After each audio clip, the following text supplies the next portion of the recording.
Ant-Man and the Wasp Quantumania has kicked off Phase 5 with a a bang! And the ending and subsequent post-credit scenes promise us a whole lot of Kang in the future, and the past, and the present. So with that in mind, let's talk about Ant-Man 3's ending and what it means for the next few years of MCU projects. Hint, Jonathan Majors will be quite busy. Spoilers ahead. I'm gonna hit those game-changing post-credit scenes with the Council of Kangs in a second, but first let's talk about the actual ending of the movie. I feel like a lot of times with MCU movies, the discussion is always around the post-credit scenes and not the actual movie end, which I get, especially when there's post-credit doozies like these ones, but I think the ending of Quantumania is worth talking about. After getting the ever-loving ant kicked out of him by Kang and his tree trunk biceps, Scott and Hope are able to team up and stop Kang, at least temporarily. It wasn't easy. They basically had to join hands, concentrate, and hit that big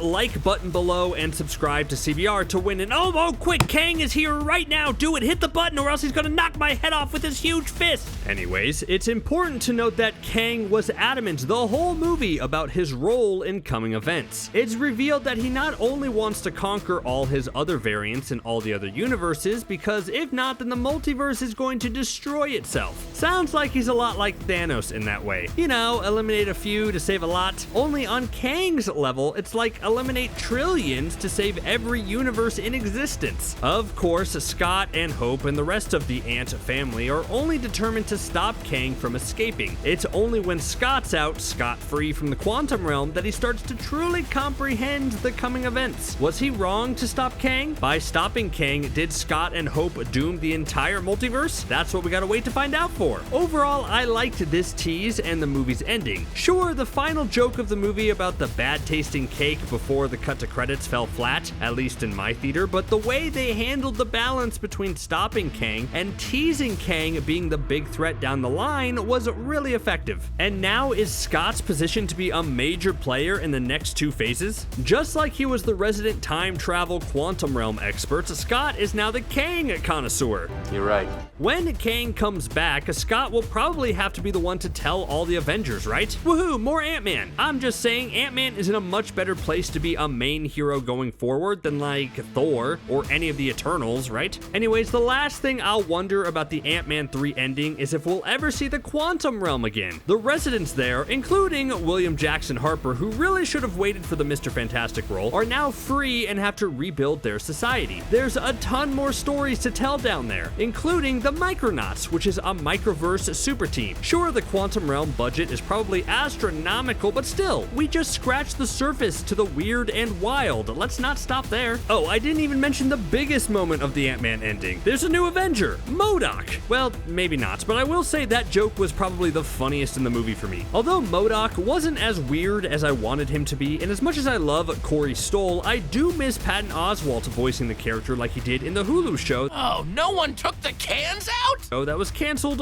way too soon. You think there's any chance for MODOK to return to the MCU to unite the two brothers of Scott and Darren? Probably not. On to more Kangs. But now, the real threat begins. The mid-credit scene revealed the Council of Kangs that was led by three different versions of the character that fans should mostly know well. The one decked out in Egyptian garb is Rama-Tut. The one who hissed all his lines is Immortus, and the third one is a bit of a toss-up. Most likely, it's Scarlet Centurion, although that one is harder to confirm since, you know, there was a lot less Scarlet in the outfit. Rama-Tut is a version of Kang that went back in time and started to rule over ancient Egypt, where he crossed paths with the young Apocalypse and eventually got his butt kicked by the Fantastic Four. His inclusion is pretty exciting since it could lead to a direct connection with early mutants. We still don't know how the mutants will be fully integrated into the MCU, but I think that if you really want to establish Kang as this threat to everyone, then you should devote time to Rama-Tut and his era as Pharaoh. That way we can get a little mutant beginnings and show how Kang influenced the future of the mutant race. Next up was Immortus, and he looks like the head honcho of Kangs. It's clearly Immortus since he has that big bucket thing on his head. My only gripe for Immortus is that I could do without all the whispering and hushed tones Majors chose for this variant. Like, I thought Majors gave an amazing performance as normal Kang, so now if that Kang is replaced with this really hushed version, I'd be a little upset. But that's a minor gripe, because Immortus is here. That's so cool. Immortus is a bit tricky to explain, but I'm gonna try. It's hard with Kang since there's so many variants and different timeline versions of him. So one version of Kang, who started off as Rama-Tut, eventually made his way over to Limbo to start studying the concept of time. He took the name Immortus and basically started to work with the Timekeepers, who appointed him their apprentice and was tasked with fixing the timeline since Kang himself had broken it so much. Immortus's goal is to make sure that at the end of all time, it's him who has the mastery over all of time and not any rogue variants. Of course, this often makes those other variants come into direct conflict with Immortus, with usually a Kang and Immortus being locked in a struggle for dominance. And we're getting flashes of that in the MCU now, with Immortus being seemingly in charge of the Council of Kangs. The third Kang has raised some questions. Most likely this is the Scarlet Centurion. At least I hope it is, because if Scarlet Centurion is around, then it means Doctor Doom is around the corner, and it creates an overall better story. So again, I hope it's the Scarlet Centurion. This version of Kang sprang up from Rama-Tut, who after ditching the Rama-Tut identity tried to travel back to the future, only to be caught up in a time storm that trapped him in the present day. He met up with Doctor Doom, who might be a possible ancestor, and using Doom as inspiration, created the Scarlet Centurion identity. Scarlet Centurion wanted to destroy the Avengers, naturally, so he went back in time to the early days of the Avengers and convinced them that their future selves were responsible for Armageddon and had to be stopped. Classic villain shenanigans. So that's why all three of these Kangs are excellent choices to lead the Council of Kangs in the MCU. They have so much connection to everything and can tie everything together. Rama-Tut can incorporate mutant lore, Scarlet Centurion can bring in the Doctor Doom connection, and Immortus plays an important role with the Timekeepers on the Loki side of things. I'll get to Loki in just a second, but really let's talk about the overall Council of Kangs. The mid-credit scene revealed that the three Kangs in charge summoned a whole coliseum worth of Kangs from across the multiverse to presumably crush any resistance. So what does that mean in the long run? Well, it's kind of hard to see in Phase 5 where the Council of Kangs will appear again. Looking at the slate of Guardians 3, The Marvels, Captain America New World Order, Thunderbolts, and Blade, those don't seem like Kang-centric movies. The only thing I can really imagine is if an Iron Lad is sent to infiltrate the potential Young Avengers. But even then, I mean, what is going to be the central reason why the Council of Kangs don't automatically invade our timeline and destroy everything? I hope the MCU gives us a good reason for that. They had this problem with Thanos. The Mad Titan was introduced, but then had to wait around until Infinity War, creating a weird situation where he kept sending minions to do his dirty work without leaving his big floating chair himself. No, I don't want that to happen again. There needs to be some type of reason why the Council of Kangs isn't flat out destroying us. Maybe that can be the plot of the Fantastic Four, but it sounds like this is a job better suited for Loki.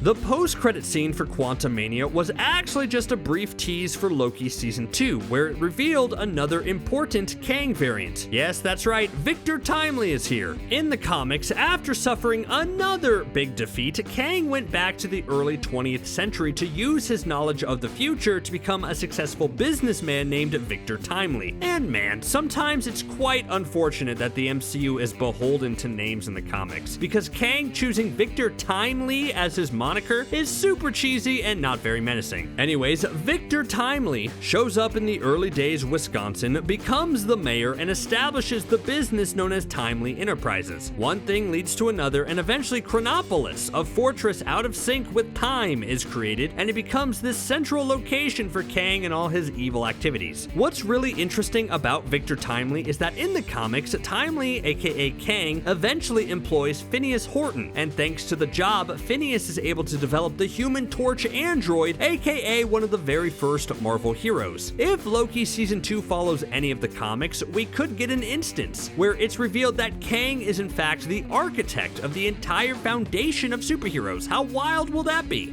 But having Victor Timely in Loki also could potentially solve my problem I mentioned earlier. It could answer the question of why the Council of Kangs aren't just destroying us right away. It could be because Loki is in fact the one person standing standing in the way between us and total destruction. His investigation into Victor Timely could reveal the Council of Kangs' long-term plans and how they plan to invade our timeline for nefarious purposes. Maybe they can't just brute force their way in and destroy. Maybe they have to infiltrate and disable from within type of thing. Loki could act as the central audience surrogate toward understanding what the Council of Kangs want and how they plan on accomplishing it. That's such a fun spot for the fan favorite Loki to be in, right? I mean, it could all eventually lead to Loki being the main hero fighting with the Avengers to stop all the Kangs once and for all. Man, Loki on the Avengers, that would be the ultimate character arc. And hey, they already showed that villains could join the Avengers with MODOK now part of the roster, so why not Loki? Okay, I'm kidding about MODOK, but Loki has a legitimate shot, don't you think? Did you like Ant-Man and the Wasp Quantumania? Did it have enough quantum in it for you? How do you think the next few years of Kang will work out? Let me know what you think in the comments below. Thanks for watching CBR.